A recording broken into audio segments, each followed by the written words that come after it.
Le second livre de Samuel, chapitre 12. L'Éternel envoya Nathan vers David, et Nathan vint à lui et lui dit, « Il y avait dans une ville 2 hommes, l'un riche et l'autre pauvre. Le riche avait des brebis et des bœufs en très grand nombre, le pauvre n'avait rien du tout qu'une petite brebis qu'il avait achetée. Il la nourrissait et elle grandissait chez lui avec ses enfants. Elle mangeait de son pain, buvait dans sa coupe, dormait sur son sein, et il la regardait comme sa fille.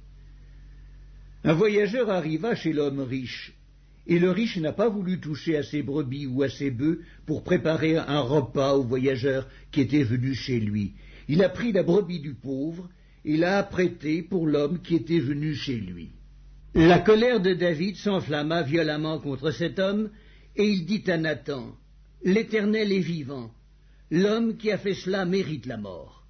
Et il rendra 4 brebis pour avoir commis cette action et pour avoir été sans pitié. » Et Nathan dit à David, « Tuez cet homme-là. Ainsi parle l'Éternel, le Dieu d'Israël. Je t'ai oint pour roi sur Israël, et je t'ai délivré de la main de Saül. Je t'ai mis en possession de la maison de ton maître. J'ai placé dans ton sein les femmes de ton maître, et je t'ai donné la maison d'Israël et de Juda. Et si cela eût été peu, j'y aurais encore ajouté. Pourquoi donc as-tu méprisé la parole de l'Éternel en faisant ce qui est mal à ses yeux? Tu as frappé de l'épée Uri, le Héthien. Tu as pris sa femme pour en faire ta femme, et lui, tu l'as tué par l'épée des fils d'Ammon. Maintenant, l'épée ne s'éloignera jamais de ta maison, parce que tu m'as méprisé, et parce que tu as pris la femme d'Uri, le Héthien, pour en faire ta femme. Ainsi parle l'Éternel. Voici, je vais faire sortir de ta maison le malheur contre toi, et je vais prendre sous tes yeux tes propres femmes, pour les donner à un autre, qui couchera avec elles à la vue de ce soleil.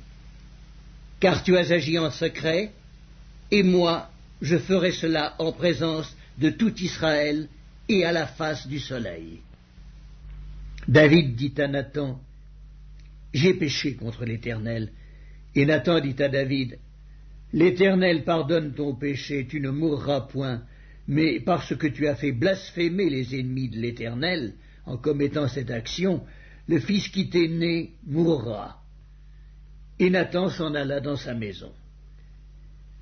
L'Éternel frappa l'enfant que la femme d'Uri avait enfanté à David, et il fut dangereusement malade. David pria Dieu pour l'enfant et jeûna, et quand il rentra, il passa la nuit couché par terre. Les anciens de sa maison insistèrent auprès de lui pour le faire lever de terre, mais il ne voulut point, et il ne mangea rien avec eux. Le 7e jour, l'enfant mourut. Les serviteurs de David craignaient de lui annoncer que l'enfant était mort, car ils disaient, « Voici, lorsque l'enfant vivait encore, nous lui avons parlé, et il ne nous a pas écoutés. Comment oserons-nous lui dire, l'enfant est mort? Il s'affligera bien davantage. » David aperçut que ses serviteurs parlaient tout bas entre eux, et il comprit que l'enfant était mort. Il dit à ses serviteurs, « L'enfant est-il mort ?» Et ils répondirent, « Il est mort. » Alors David se leva de terre. Il se lava, soignit et changea de vêtements.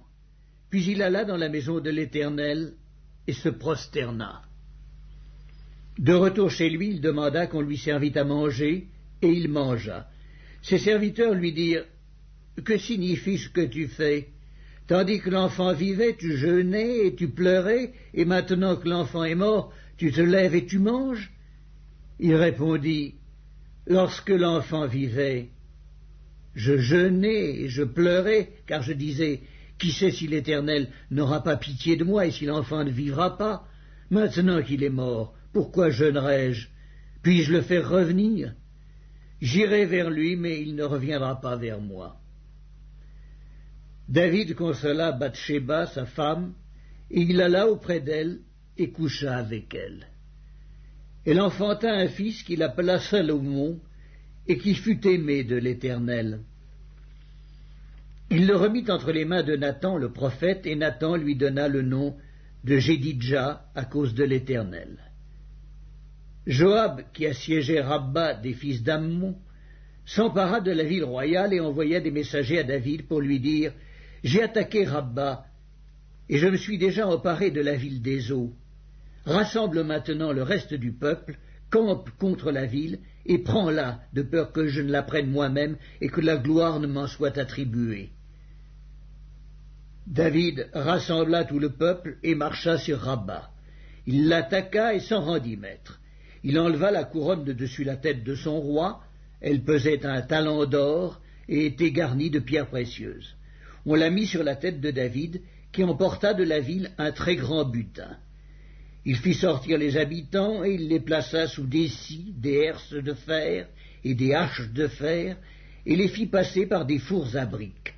Il traita de même toutes les villes des fils d'Ammon. David retourna à Jérusalem avec tout le peuple.